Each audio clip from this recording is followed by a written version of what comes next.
É sempre um privilégio para nós podermos estar num local, reunidos como igreja. Sempre que eu tenho a oportunidade de ver algumas realidades, não diretamente, não é? Mas por vídeos ou testemunhos, eu percebo que a nossa realidade é uma realidade privilegiada, não é? Para nós estarmos reunidos neste lugar, sem perseguição, sem maltratos, sem termos a possibilidade ou a grande estatística de poder entrar por aí adentro e nos quererem levar presos. Por isso, para nós é um privilégio estarmos aqui, não é? Mas infelizmente o que vamos falar hoje não vai ser muito agradável, não. Eu já levei tanta pancada em casa, meus queridos, que eu disse assim, eu vou começar a ser como o pastor Carmelo, eu tenho que me espelhar no meu pastor. Eu preciso de me converter mais e eu preciso de me firmar mais aos pés de Jesus. Meus queridos, vamos orar, amém? Para que não seja apenas conhecimento que venha a ser colocado para fora, mas que realmente seja, e é isso que eu tenho muito entendimento, meus irmãos, e tentem refletir nisso. O quanto das pregações nós temos guardado. Às vezes a gente simplesmente é ouvinte e pouco rumina naquilo que é falado, não é? E eu acho que é de bom tom e de consciência nossa nós começamos a ruminar naquilo que é pregado.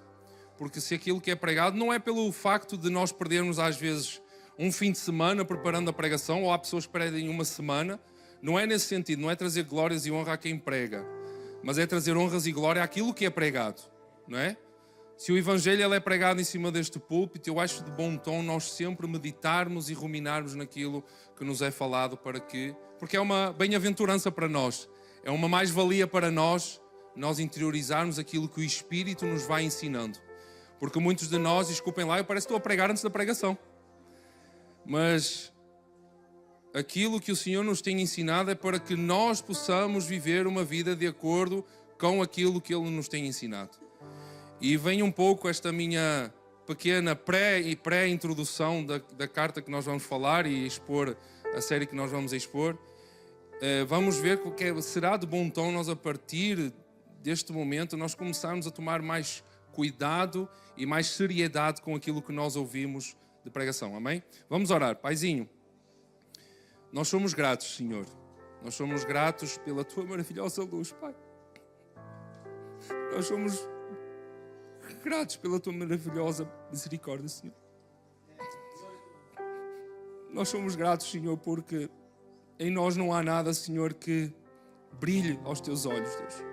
Nós somos homens e mulheres que são pecadores, têm a natureza pecaminosa, mas Tu dos altos céus nos tens revelado o Teu amor e a Tua misericórdia, Senhor. Então, obrigado, Jesus, obrigado, Espírito Santo, obrigado, Pai, porque mesmo assim, Senhor, Tu nos amaste antes que nós Te amássemos. Tu nos revelaste a cruz, Tu nos revelaste aquilo, Senhor, que é a Tua essência, todo o Teu poder e toda a Tua graça, Senhor. Revelaste-nos também a Tua justiça, que nos assustou, mas Tu nos trouxeste a solução através do Teu Filho amado, Jesus. Então, obrigado, Senhor, que nós possamos ser mais sérios e mais intuitivos, Senhor, ou intencionais, melhor dizendo, vivendo uma vida cristã nesta terra, Senhor, olhando para os Teus olhos, olhando para a Tua Escritura, olhando para a Tua vida, Deus. E hoje nos ajuda, Senhor, a nós nos firmarmos mais nessa rocha, Senhor. A nos firmarmos mais em Jesus Cristo, Senhor. Porque nós temos vivido uma vida leviana, Senhor. Uma vida que às vezes pouco importa para Ti, Senhor, ou que às vezes demonstra o contrário que a Tua Escritura nos mostra, Senhor. Então nos ajuda, Deus, nesse caminho, Pai, para que nós possamos ser fortalecidos e encorajados, como Tu disseste a Josué. Nos fortalece e nos encoraja, Senhor, a vivermos esta vida, não negligenciando quem Tu és e avançando em nome de Jesus, Senhor. Em nome de Jesus. Amém. Quem deixou isto aqui foi profeta do Senhor. Já sabia que... Amém, meus irmãos. Meus queridos, nós hoje vamos iniciar uma nova série. A série é a Carta de Hebreus, Senhor. Senhor, Igreja. E esta carta, ela é uma carta muito peculiar e ela é cheia de riqueza para a nossa fé. Inclusive, esta carta ela vai tratar do grande fundamento, o fundamento principal da nossa fé, não é? Que é a superioridade de Jesus Cristo perante tudo e perante todos. Nós vamos ver que Jesus ele é superior a todos os nomes, a todas as criaturas e a tudo aquilo que existe, a toda a criação. E antes de começarmos a ler, eu quero só trazer algumas curiosidades. Eu gosto sempre de fazer isto, é trazer algumas curiosidades sobre a carta, para nós também entendermos o contexto em que foi escrito e para quem foi escrito. A primeira coisa que eu quero vos trazer é que nós não temos conhecimento de quem é o autor desta carta, não é? Muitos teólogos e muitos historiadores vão dar título a Paulo, não é? Vão dar esse crédito a Paulo de que foi ele que escreveu, porque existem algumas semelhanças na escritura das cartas de Paulo. Mas diferentemente das cartas de Paulo, ele não faz qualquer tipo de saudação, não é? Ele não diz, eu, Paulo, escrevo aos santos que estão, eu oro por vocês e tal, mas ele entra logo no assunto. Até parece que o autor desta carta tem uma certa urgência em tratar o assunto que ele quer tratar. Então ele começa logo colocando o dedo na ferida, ele começa logo falando e tratando sobre o assunto. A segunda curiosidade, e falando também sobre esta situação do autor, não se sabe também a quem é que foi dirigida esta carta, ou seja, o público-alvo. Mas uma certeza que a carta nos dá é que estes a quem esta carta foi endereçada, eles tinham conhecimento dos primeiros 5 livros da Bíblia, chamada Torá. Porque tudo aquilo que ele vai desenvolver, ele vai respaldar nesses primeiros 5 livros. Ele vai falar sobre sacrifício, sobre Moisés, sobre Melquisedeque. Então, dá a noção de que são pessoas que são judeus, que têm conhecimento disso, não é? E o interessante também, vamos abrir em Hebreus, eu vou tratar o capítulo 1 e o capítulo 2, mas ainda continuando com as curiosidades. Hebreus capítulo 2 vai falar algo interessante, porque apesar de nós desconhecermos quem é o autor, ele diz algo interessante no capítulo 2, verso 3. Ele diz o seguinte, como escaparemos se negligenciarmos tão grande salvação? Essa salvação, primeiramente anunciada pelo Senhor, foi-nos confirmada pelos que a ouviram. O que o autor está a querer dizer é que ele foi, vamos dizer assim, o ouvinte de segunda geração daquilo que Jesus Cristo falou. Quer dizer que ele teve contacto direto com os apóstolos, contacto direto com os discípulos. Então ele tinha todo o conhecimento daquilo que Jesus, porque foi uma primeira via, não é, de passagem daquilo que o Senhor Jesus pregou para os discípulos. Então alguns até vão dar credibilidade, por exemplo, a Lucas, vão dar credibilidade a Apolo ou a Barnabé como autores desta carta. Tá? Mas a verdade é que ninguém sabe. Amém?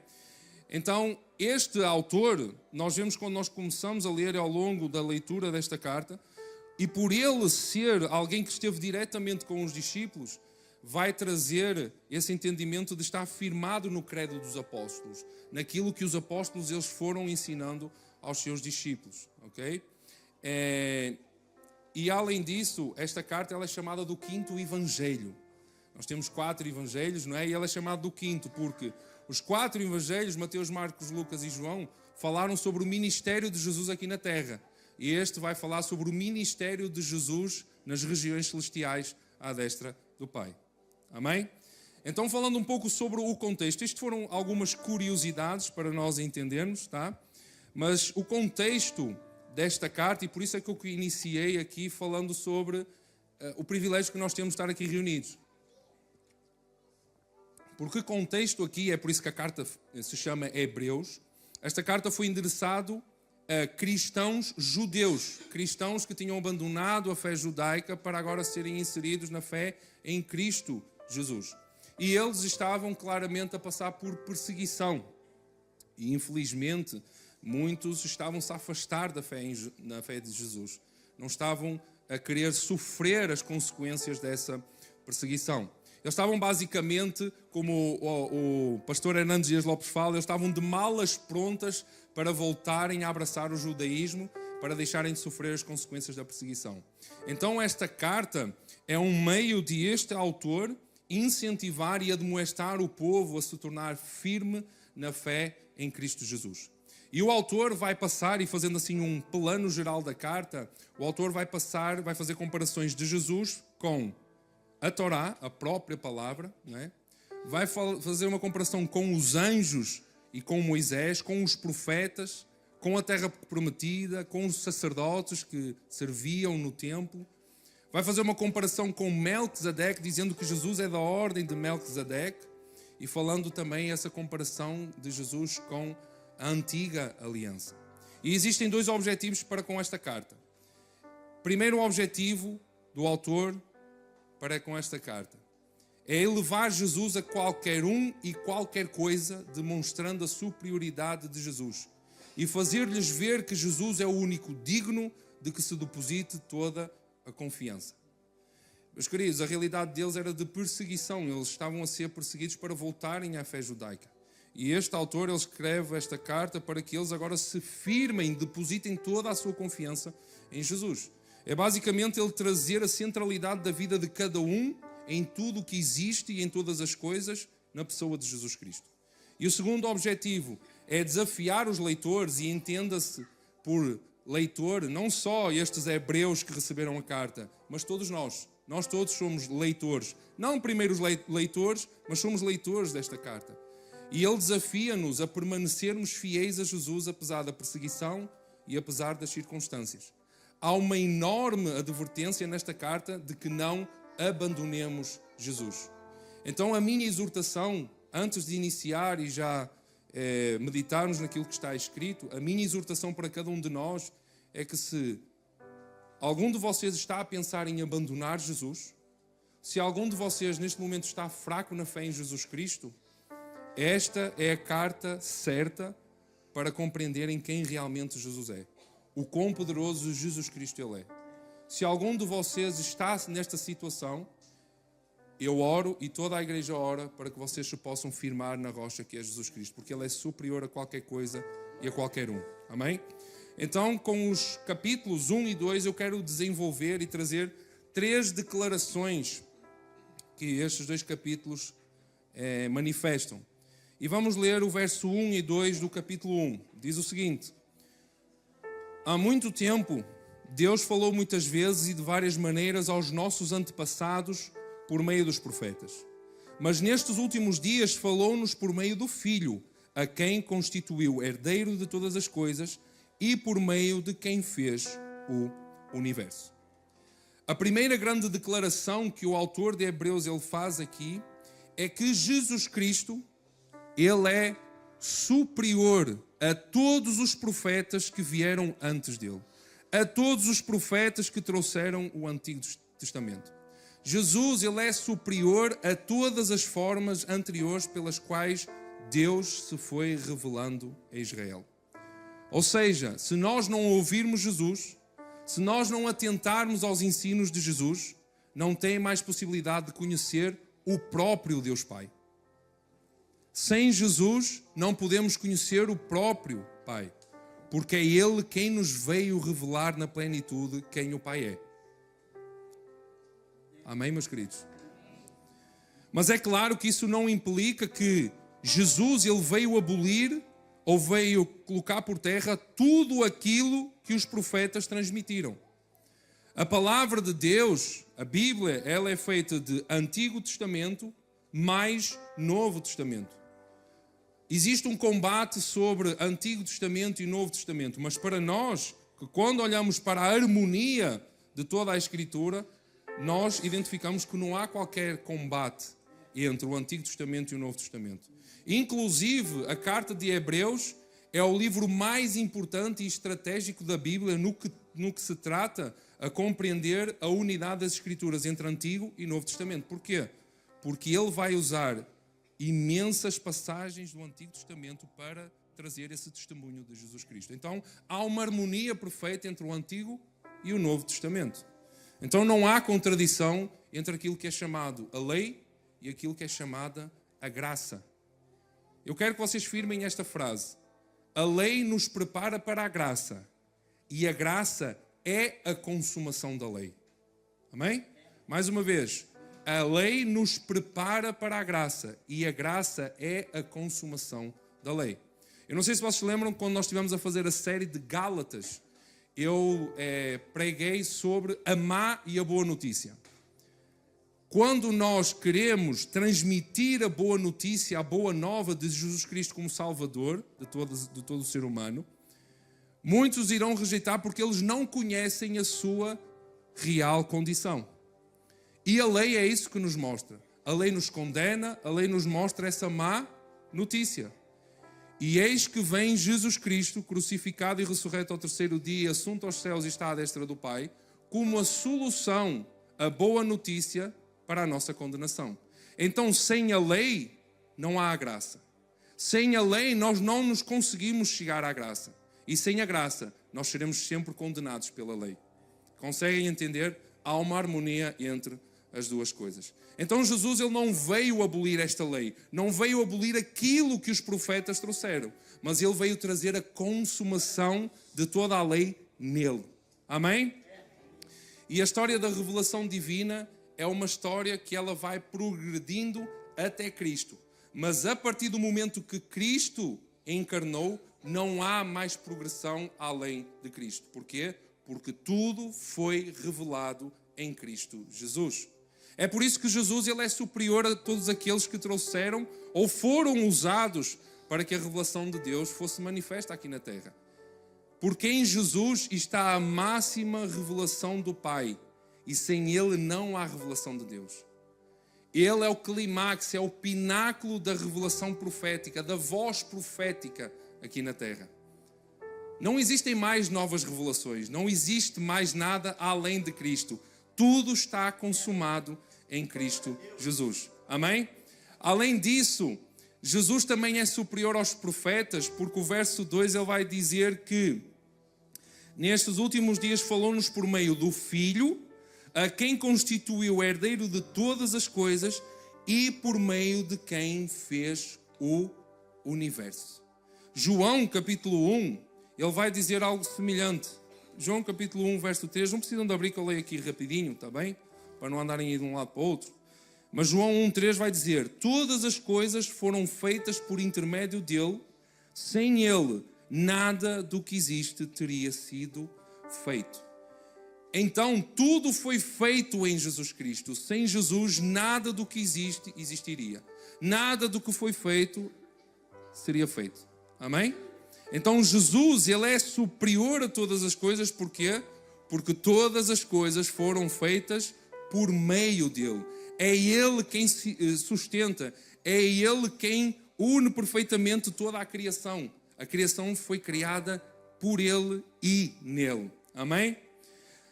Avançando para o verso 3, a primeira parte do verso 3 diz o seguinte: o Filho é o resplendor da glória de Deus e a expressão exata do seu ser, sustentando todas as coisas por sua poderosa, ou por sua palavra poderosa.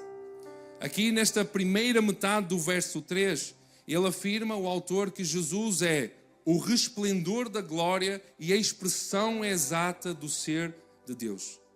E estas duas metáforas que o autor utiliza indicam a maior aproximação possível entre Jesus, o Filho, e Deus, o Pai. Então Jesus é como os raios de um sol. Jesus é aquele que irradia a essência de quem Deus é. Deus Pai é o sol, Jesus é esses raios que emanam o calor e a essência e a luz de Deus. Ele é a lâmpada que reflete a glória de Deus. Então, para o autor, e espero que para nós também, não há separação entre Jesus, o Filho, e Deus, o Pai. Jesus está em Deus, Ele próprio, Jesus, é Deus. Amém? Então, a pergunta que se faz é: será que nós queremos conhecer o quão poderoso, o quão santo, o quão majestoso Jesus é, o Senhor é, o Pai? É só nós olharmos para Jesus. Se nós quisermos ver o quão amoroso o Pai é só nós olharmos para Jesus. Ele é a exata expressão de Deus e não uma cópia que foi adulterada. Porque às vezes nós temos algumas cópias na impressora e na...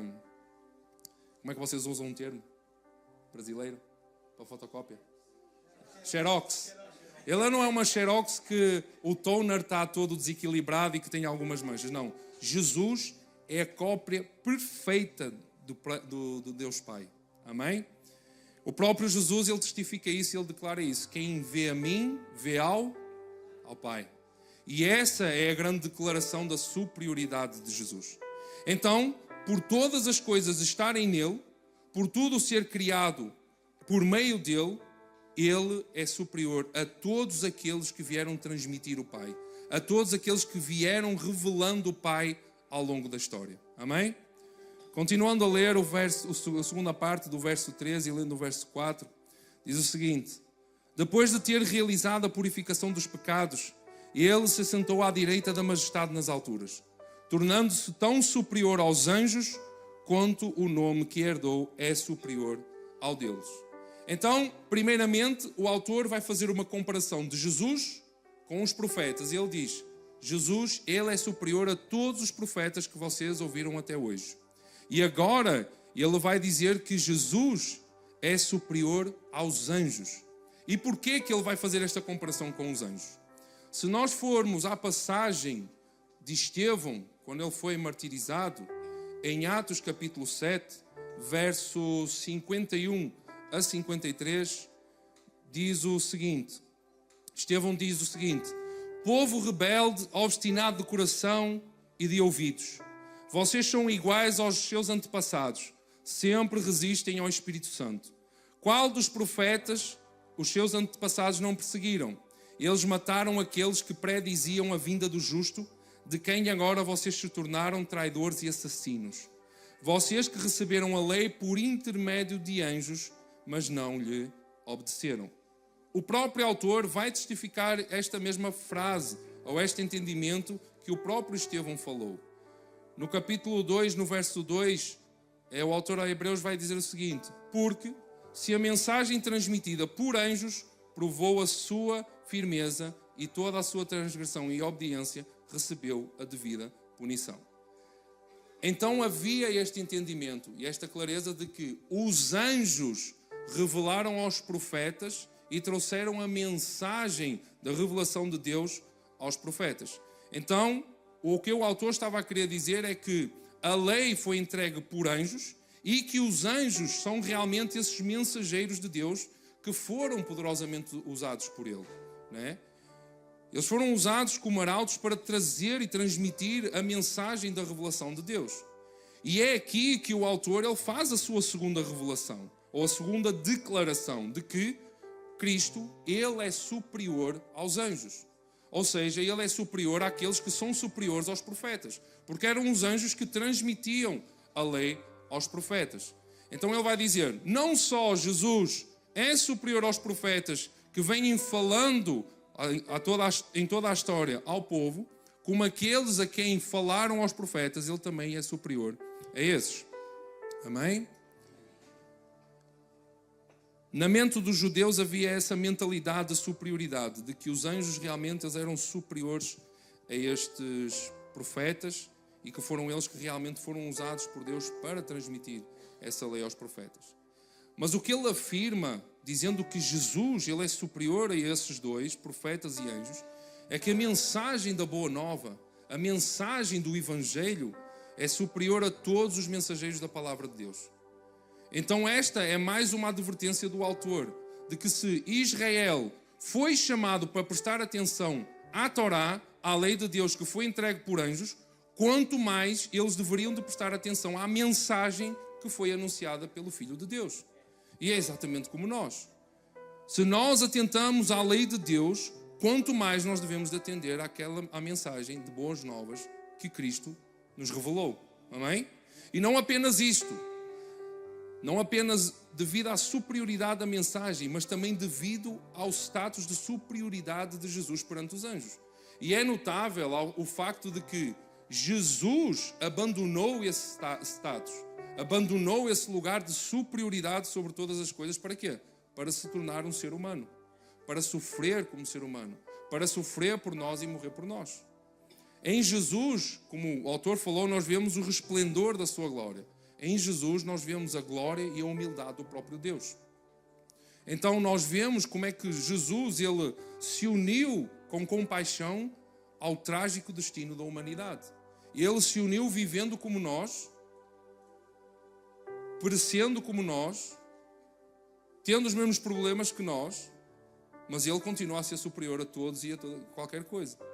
Ele ressurgiu dos mortos, ele agora está assunto no lugar de glória com o Senhor, amém? E para afirmar esta superioridade de Jesus, ele vai fazer então algumas comparações. E o que é que ele vai usar para fazer essa comparação de Jesus com os anjos? Ele vai usar o Antigo Testamento, ele vai usar o Velho Testamento. Ele vai usar algumas situações que vão trazer 4 verdades essenciais dessa superioridade de Jesus perante os anjos. A primeira verdade está no verso 4 e 5 do capítulo 1 de Hebreus. Ele vai dizer: os anjos são apenas mensageiros, mas Cristo é o Filho de Deus. Verso 5.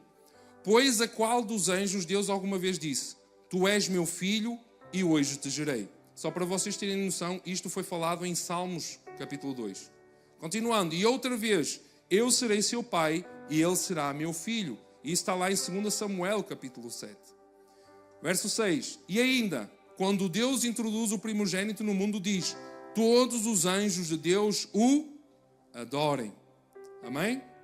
Então nós vemos aqui uma segunda verdade, que os anjos são meros adoradores, mas Cristo é o adorado.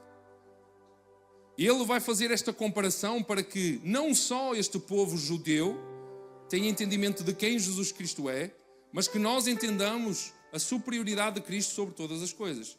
Eu sei, Rui, mas toda a gente já sabe disso. Toda a gente já sabe disso, mas ainda falta o resto. Ainda falta o resto que vai ser pregado, meus queridos. Então tenham em atenção o que está a ser falado agora. O verso 7 ao 12 vai trazer uma terceira verdade. Vamos ler. Quanto aos anjos, ele diz: ele faz dos seus anjos ventos e dos seus servos clarões reluzentes. Mas a respeito do Filho, ele diz: o teu trono, ó Deus, subsiste para todo sempre. Cetro de equidade é o cetro do teu reino. Amas a justiça e odeias a iniquidade. Por isso Deus, o teu Deus, escolheu-te dentre os teus companheiros, ungindo-te com óleo de alegria. E também diz: no princípio, Senhor, firmaste os fundamentos da terra e os céus são obras das tuas mãos. Eles perecerão, mas tu permanecerás. Envelhecerão como vestimentas.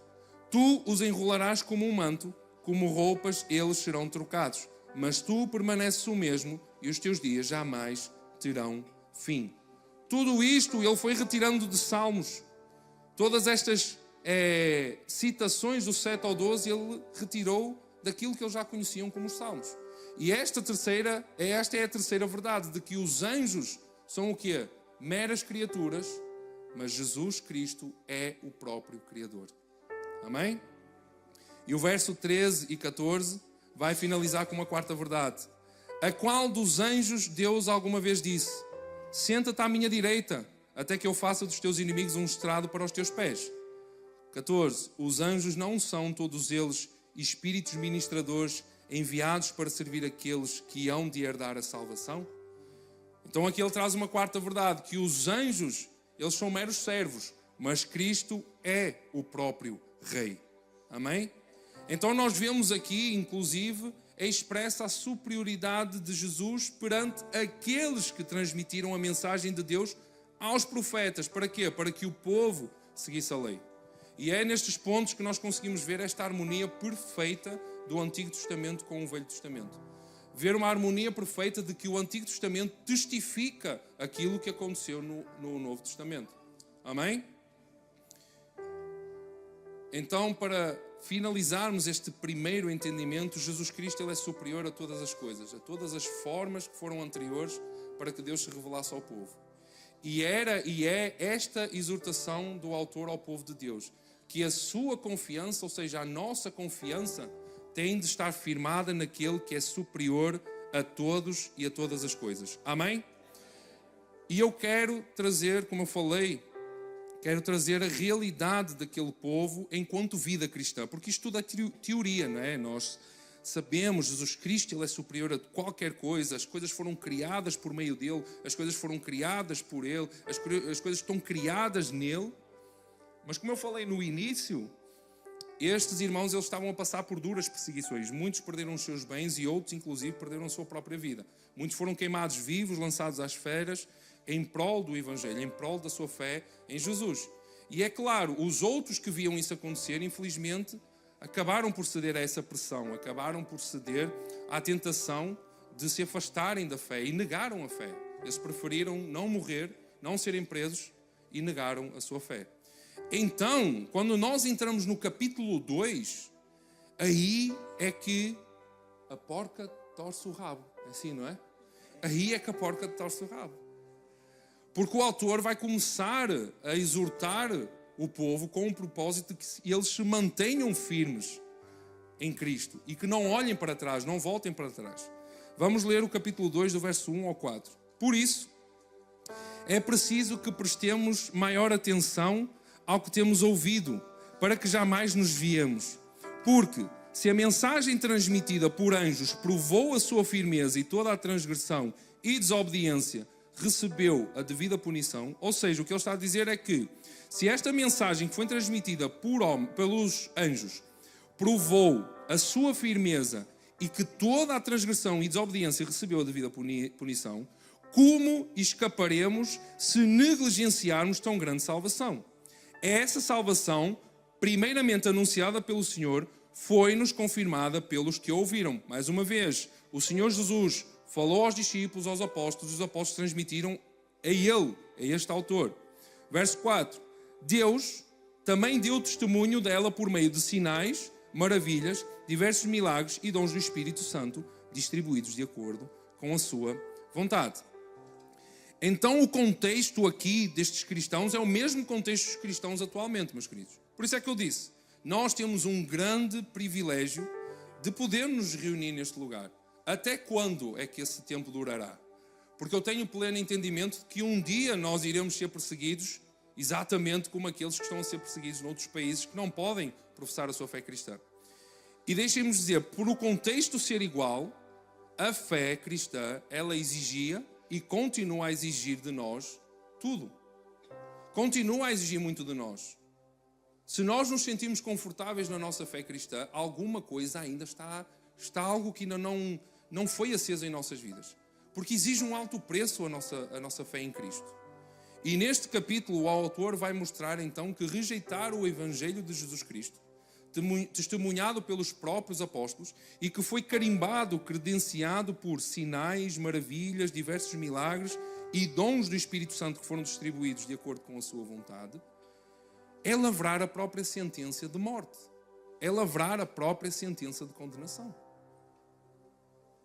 Se nós negligenciamos tão grande fé, tão grande salvação, nós estamos a lavrar um caminho de morte e de condenação para nós próprios.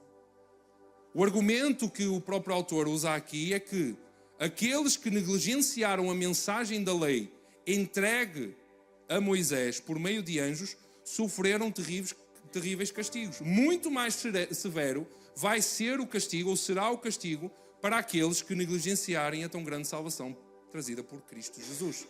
E esta é a terceira declaração que eu quero trazer expondo estes dois capítulos, é que há um grande perigo de nós negligenciarmos a mensagem de Cristo. A salvação nós temos a plena certeza que é uma obra divina do início ao fim. E que o Evangelho é o único meio de escape do inferno, da ira de Deus e do sofrimento eterno. Amém?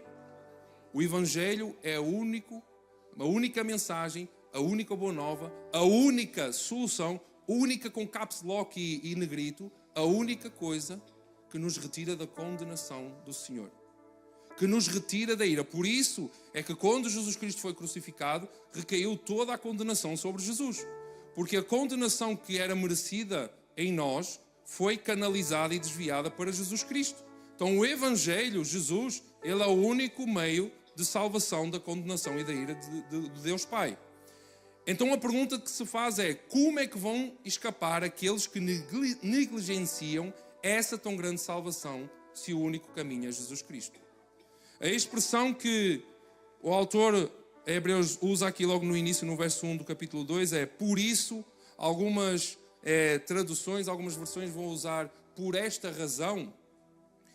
faz uma direção direta, uma ligação, direta àquilo que foi falado no capítulo anterior, a respeito da superioridade de Cristo. Então ele diz: se Cristo é superior a todas as coisas, é por isso que vocês não devem de negligenciar esta tão maravilhosa salvação, esta tão grande salvação.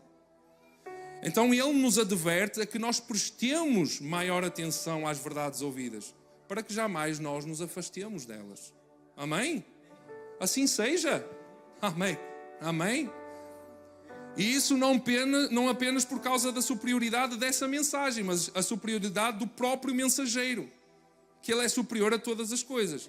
Então o grande perigo a que o autor atenta é de estes leitores e nós, os leitores desta carta, de sermos, que há um grande perigo de nós sermos arrastados pela correnteza da apostasia.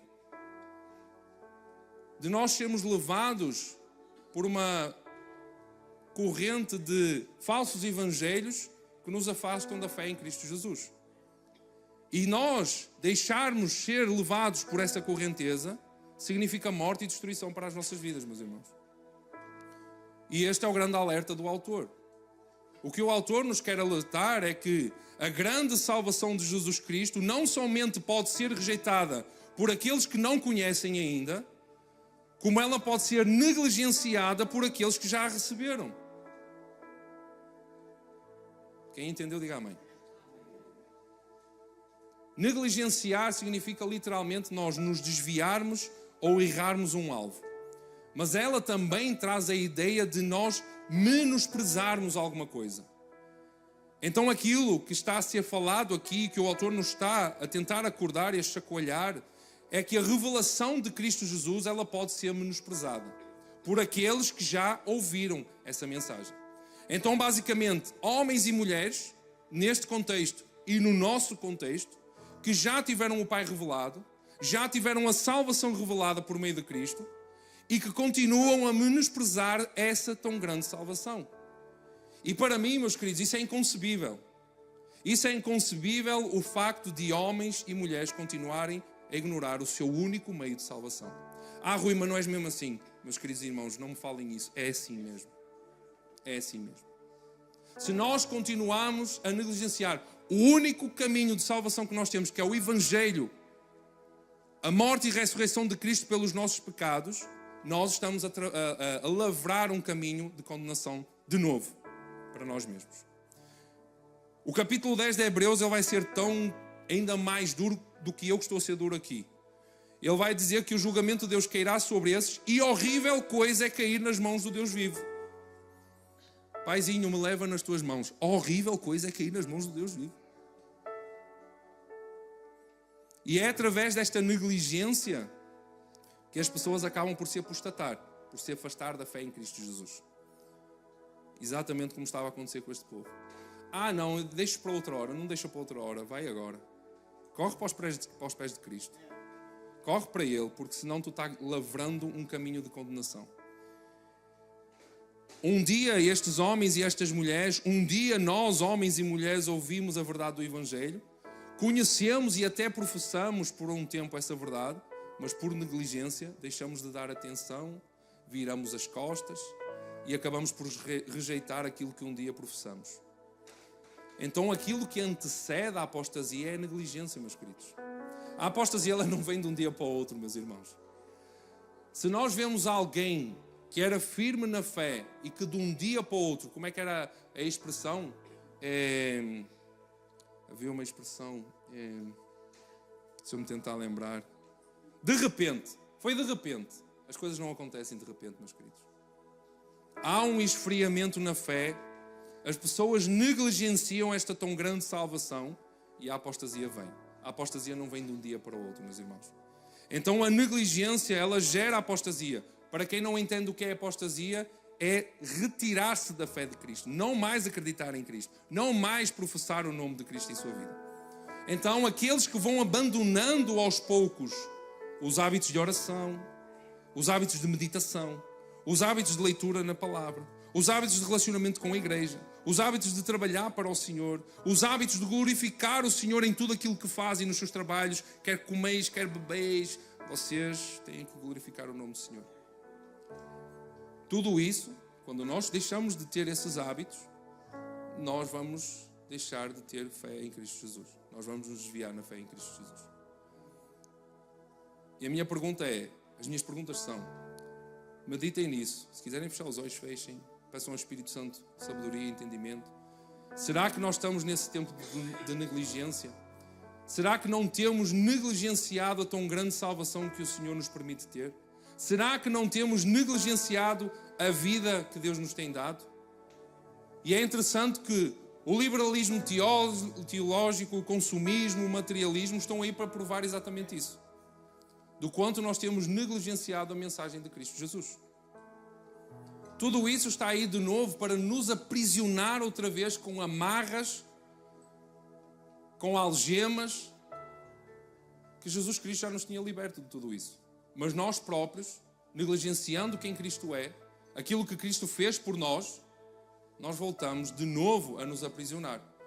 É basicamente o Senhor, tendo sido julgado perante o tribunal do Deus vivo, nos libertou da prisão, abriu a prisão para nós, nós saímos e é exatamente como o povo de Israel, a gente olha para trás e quer voltar lá para dentro. Porquê? Porque a comida é de graça, é conforto de graça, é televisão de graça, mas nós nos esquecemos que a cadeira elétrica ela está pronta para nós.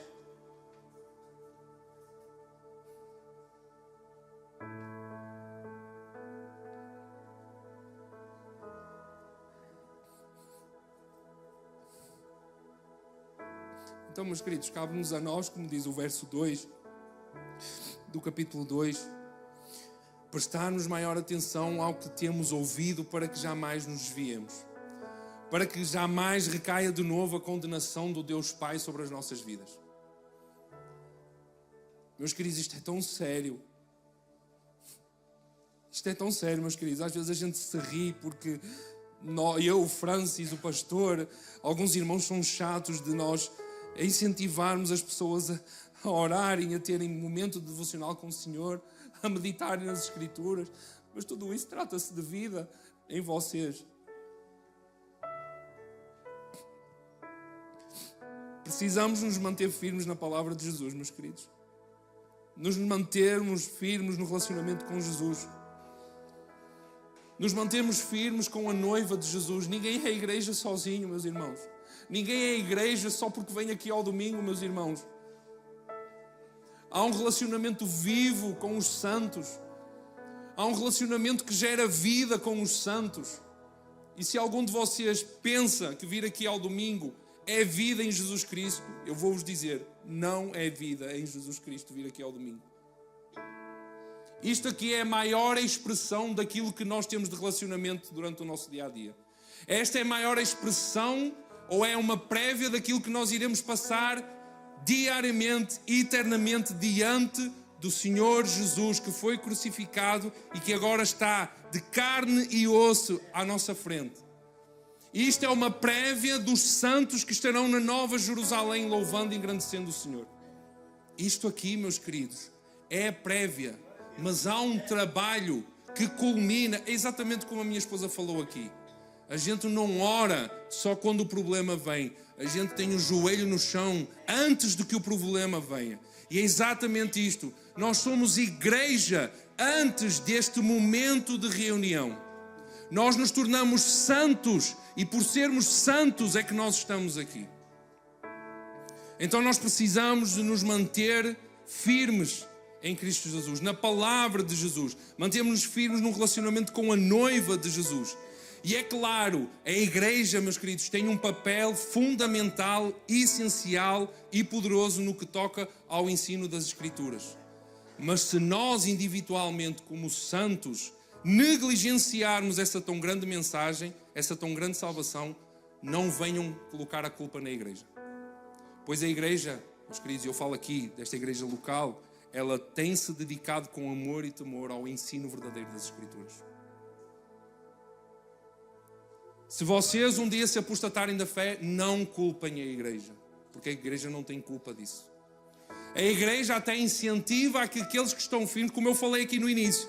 Eu perguntei, se algum de vocês está fraco na fé, esta é a carta indicada. Já vos estou a dar um resgate, já vos estou a dar uma solução. nós nos preocupamos com aqueles, e nada é de repente, como eu falei há pouco. Então aqueles que se apostataram da fé e que vão largando da fé em Cristo Jesus, não coloquem a culpa na igreja. Porque a culpa está naqueles que deixaram, como a Tati diz, deixaram de saber usar a boca e pedir ajuda, pedir socorro. Amém? Quando um barco vai ao fundo, meus queridos, nós vemos logo que é pelos buracos. Quando começa a entrar água, não espera que entre pelo barco todo. Vaza logo do barco. Então é nesse momento que nós precisamos de pedir socorro.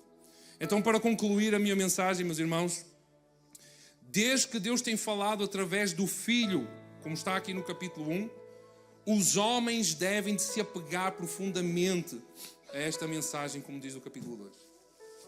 Uma vez que Jesus é supremamente exaltado e apontado como o supremo profeta, o Criador do universo, o maior do que os anjos e adorado por eles, devemos de nos apegar com mais firmeza às verdades do Evangelho.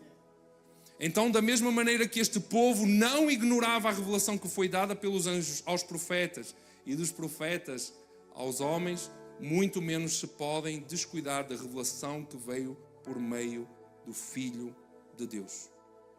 Amém? Vamos orar, meus queridos. Meu Pai e Senhor,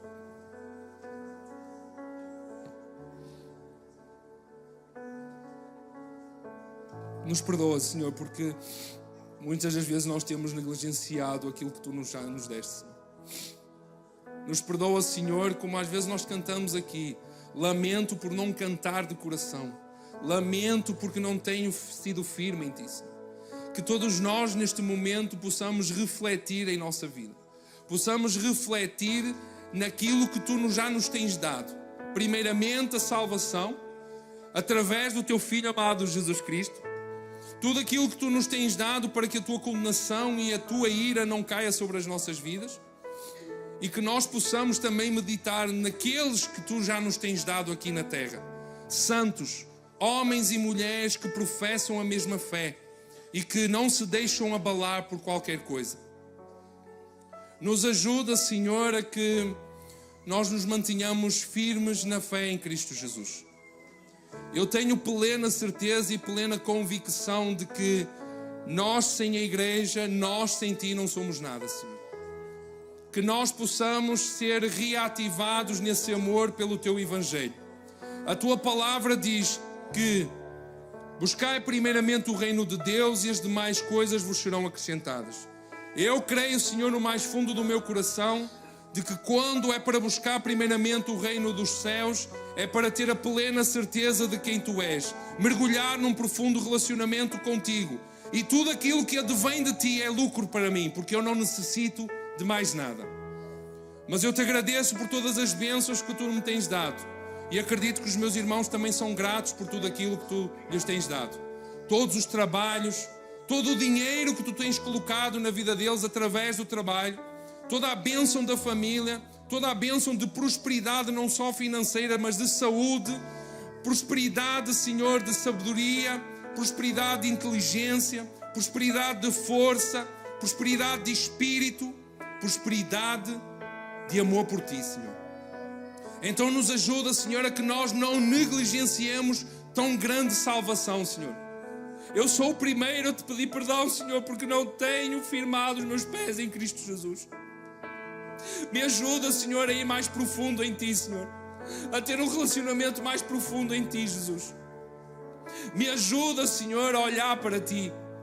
Me ajuda, Senhor, a olhar para quem Tu és, para que eu não me venha a desviar da única solução que há, do único caminho que há, para que eu tenha vida eterna contigo, Senhor. Que todos os evangelhos que me afastam de Ti, de tudo aquilo que é transmitido lá fora, que me influencia a uma mentalidade deturpada de quem Tu és, que Tu retires da nossa vida em nome de Jesus, Senhor. Retira tudo aquilo que quer substituir o Teu alto lugar nas nossas vidas, Senhor. Que Tu possas repreender o inimigo, o Satanás, que não venha a influenciar a nossa mentalidade, como tem sido durante todos estes anos, de toda a história da humanidade, Senhor. Que em nome de Jesus Cristo, este sistema corrompido do mundo não venha a influenciar os Teus santos. Protege a nossa mente, protege o nosso coração, Senhor. E que em nós se arda de novo este primeiro amor.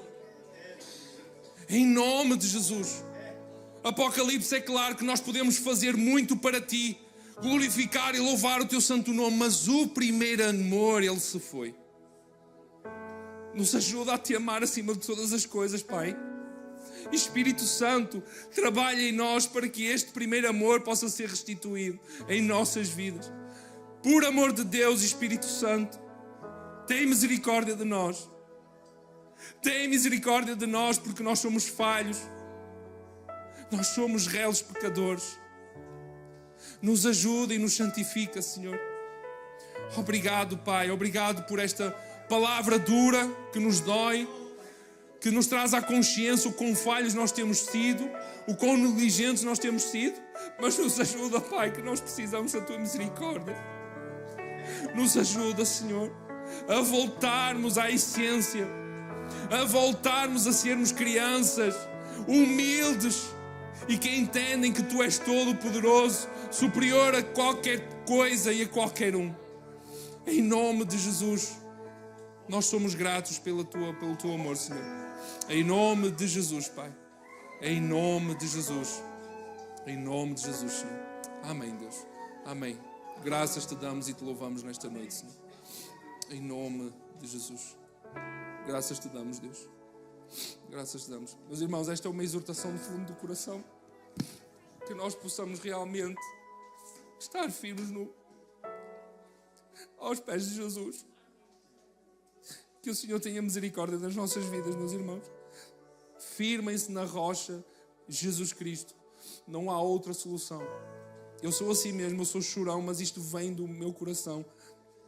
Quando eu estava a meditar nestas palavras, o Senhor me deu muita pancada, porque nós temos facilidade em desviar o nosso olhar daquilo que é eterno. E nós olhamos para as circunstâncias, para as dificuldades da vida, para o conforto da nossa vida, para tudo aquilo que o Senhor nos tem dado. E nós temos substituído o lugar de Deus por as coisas que Ele nos tem dado. Mas o maior e alto lugar é dele. Não há nada. Aquela forma do trono, só Ele é que pode sentar e mais ninguém. Amém, meus irmãos? Graça e paz a todos. Deus abençoe, meus queridos.